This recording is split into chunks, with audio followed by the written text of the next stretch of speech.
Ladies and gentlemen, those who are not so sure, welcome.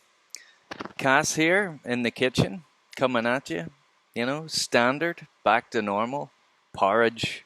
Yeah, you get it. Today, I'm here to talk to you about a very, very special pipe from a very, very special pipe maker. I don't know him personally, but over the past year or so, heard the term bandied about throughout the YTPC. Blackmeerschaum. Blackmeerschaum, eh? Sounds good.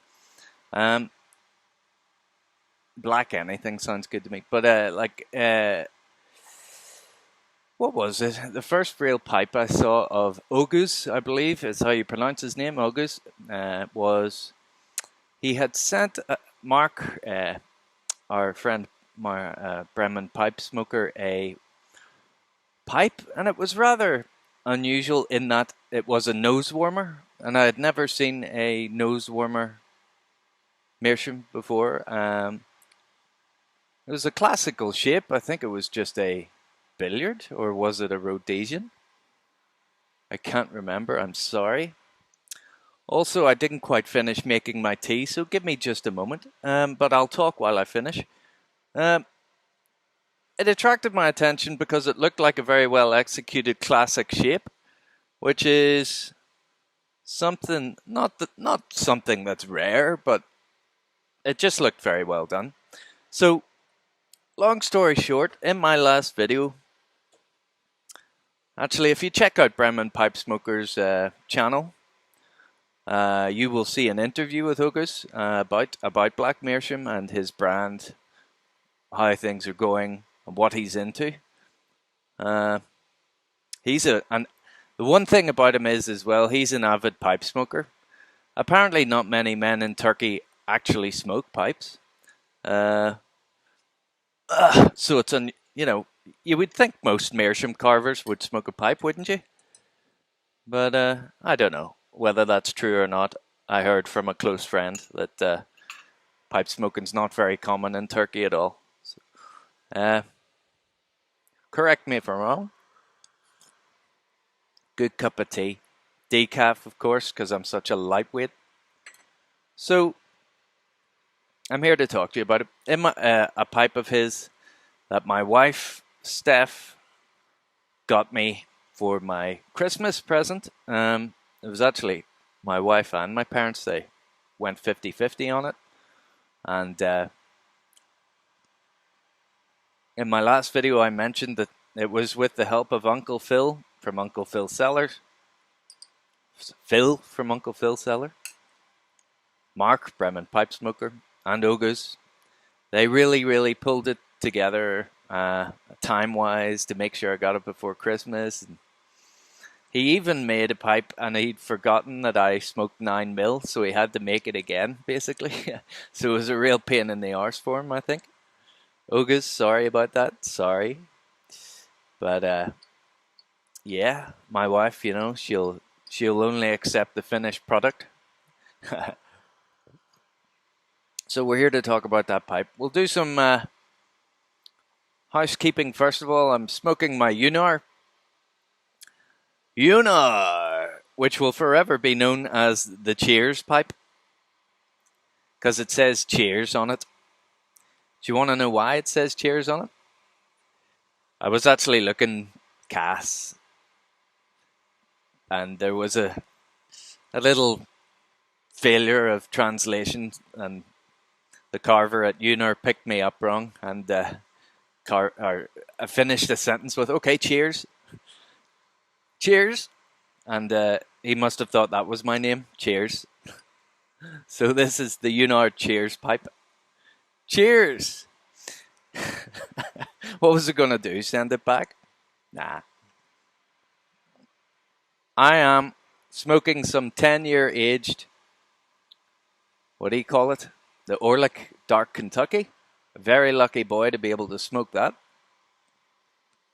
And give me a second and I'll just relight this.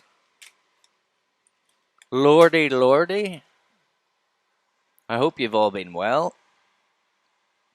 I'm getting stronger day by day, it appears.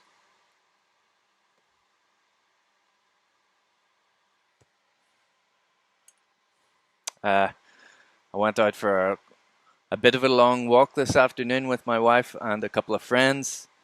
Their new baby, their friend's new baby, adorable. And they have 5, not 1, but 5 miniature pinchers. The dog, min pins, as they're sometimes known.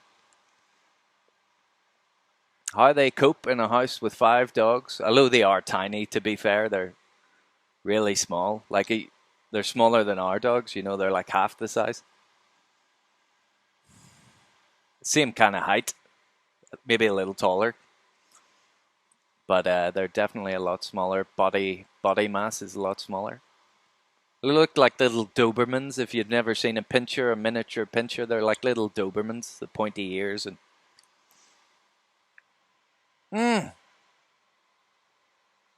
So first of all, bit of advertising.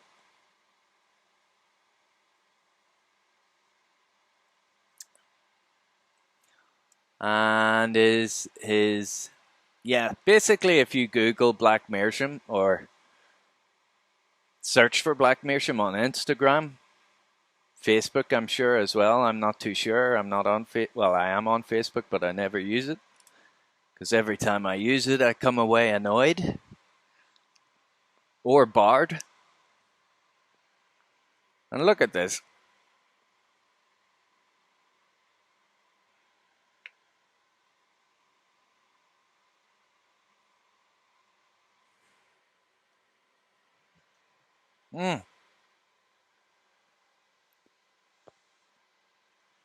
I'll put this down for a second. The cheers pipe. Okay, so.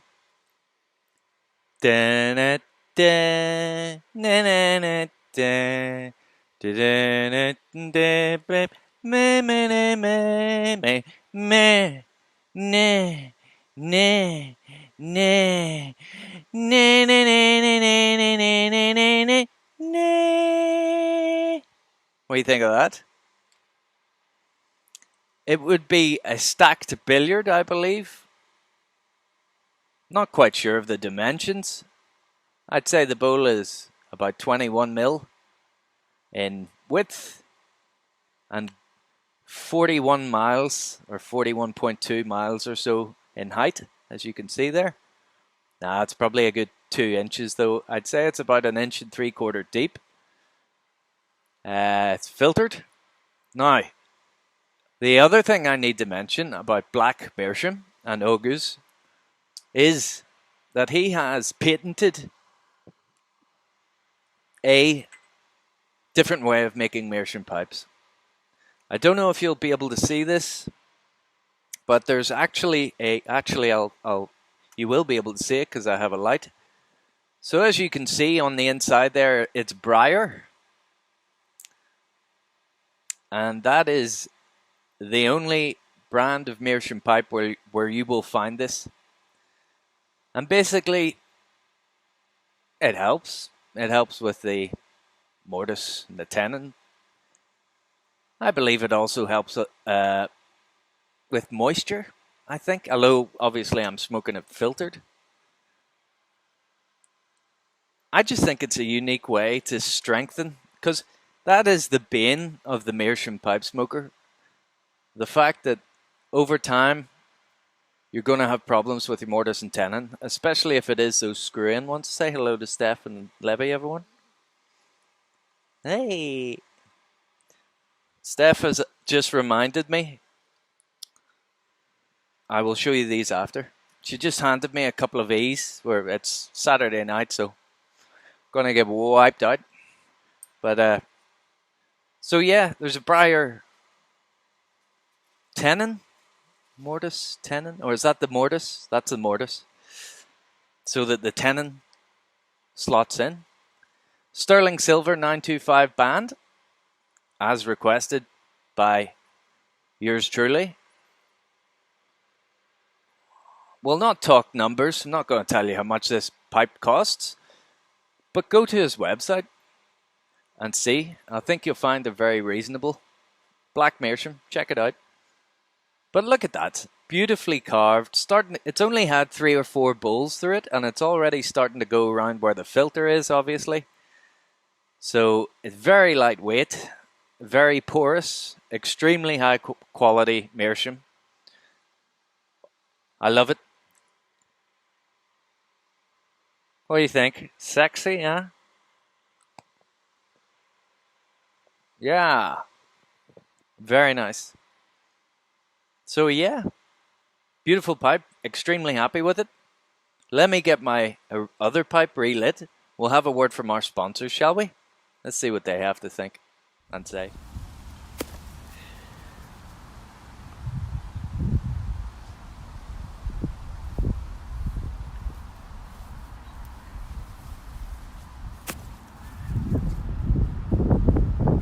Good boys.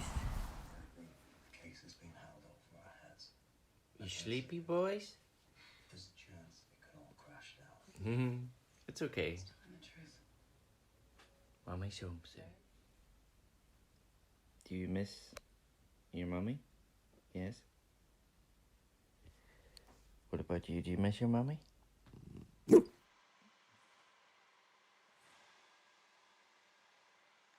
So, there you have it. What was the other thing I was going to mention? Yes.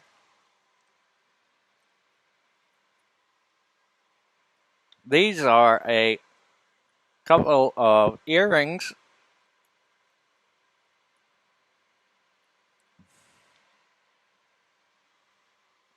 Which, if I could open the fucking bag, it would be great. Oh, yeah.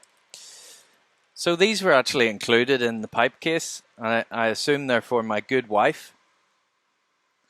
But they're very, very lovely. Little meerschaum balls, basically.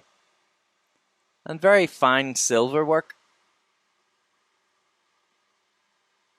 Very nice, aren't they? It's not hanging correctly. 1 second.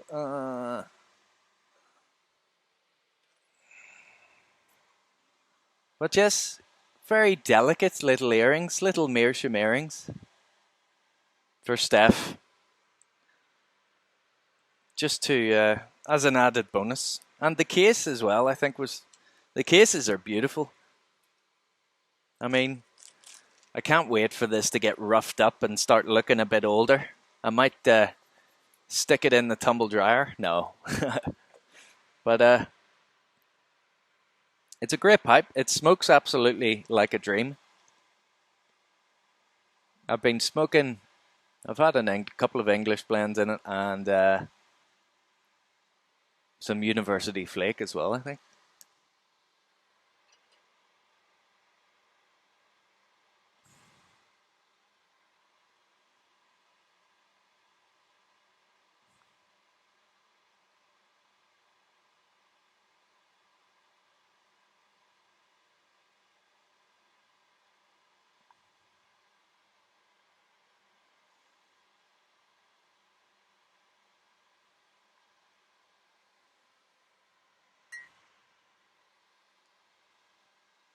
So, there you have it. Classical meerschaum pipes, classic shapes. Your billiards, your Rhodesians, your whatever you're into. Have a look. See what you think. So what else have we got to talk about? Yes, so my return to the Peace Accord. It's been released today. If you go to Uncle Phil's channel, you'll see Uncle Phil Cellar, the Peace Accord. For those of you who enjoy our little chats and reviews, quite an interesting tobacco being reviewed actually. None of us guessed what it was, and I think a couple of us had it before. Always interesting when that happens.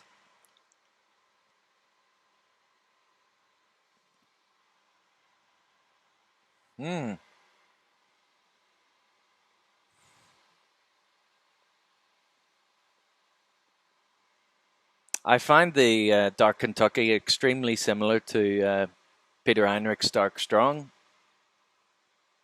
Is it the same recipe? Some people say it is, but it isn't. I think there's more Virginia in the Orlick and more Burley in the Heinrichs. It might be the... Yeah, I think that's what I said is correct. And maybe it's more of a molassesy topping on the Peter Heinrichs and more of a licorice molassesy thing going on the Orlik. The Orlik you can't get anymore, and the so if you like sweet Virginia Burleys, it's actually the what do you call it? It's Kentucky, isn't it? There's Kentucky in there, the dark Kentucky, obviously. But it's been Cavendished. So if you're thinking, oh no, I don't like Kentucky, just try it anyway, because it's not like Kentucky. It's been Cavendished, so it's nice and sweet. It's very unlike typical Kentucky.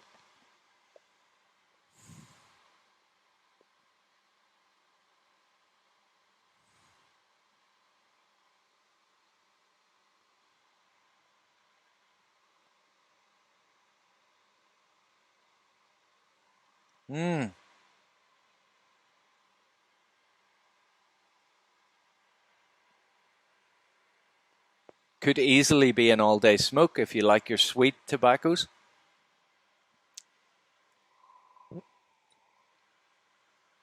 Any other news? I'm trying to think here.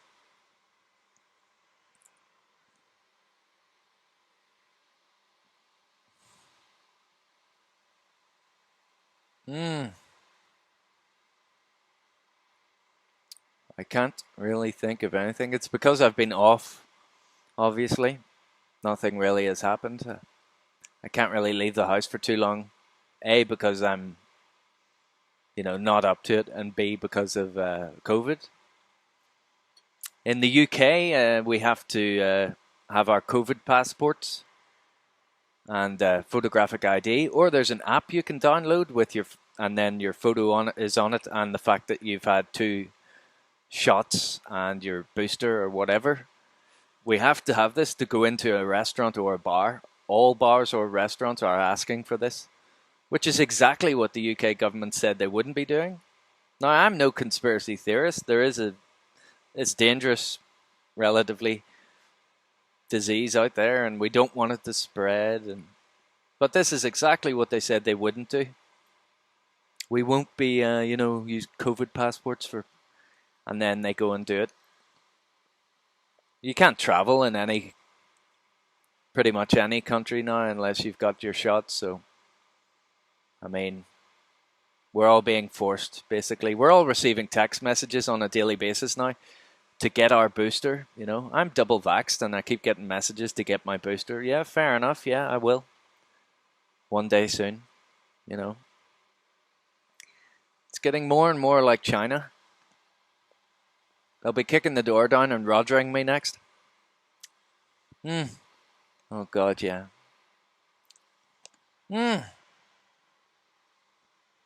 Like I say, folks, I'm not a COVID denier. I know people who've ended up in hospital and even on a ventilator.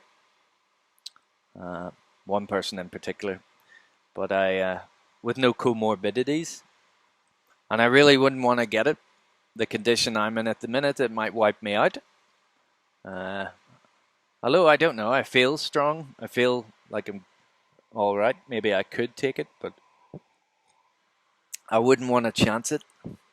So I'm not really going out and socializing or anything.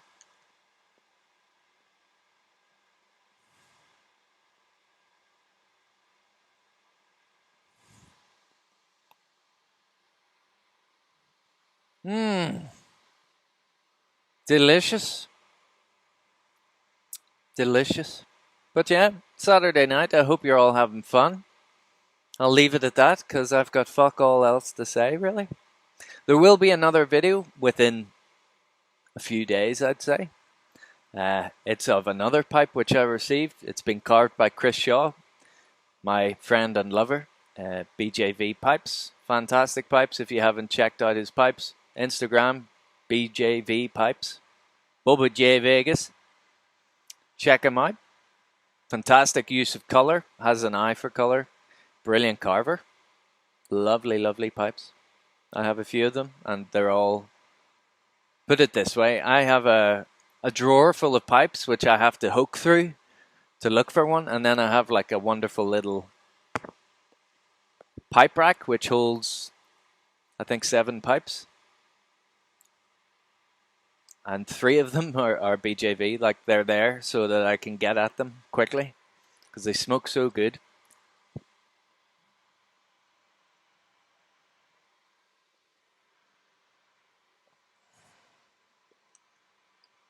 This was the cock and balls pipe I was telling you about in the last video. My friends got together when I was in hospital and bought me this pipe to cheer me up. It's a really good looking pipe. Apart from that, it's a pot. I didn't have a pot. Chris knew that I was looking to get a pot as one of my next briar pipes. So he that's what he made. Whenever they asked him, they got in touch with him and he suggested, oh, I'll make a pot because I know Cass has been talking about that. And there's a wonderful carving on the underside of the pipe, which you will see, which I mentioned in the last video, but you will see in the next video. So I hope you look forward to that. If you're interested in the ramblings of an Irishman and his pipes, I hope you have a wonderful weekend and a good start to your week next week. As always, take care of yourselves. Don't go crazy. Yeah. Toodle pip. See you next time, folks.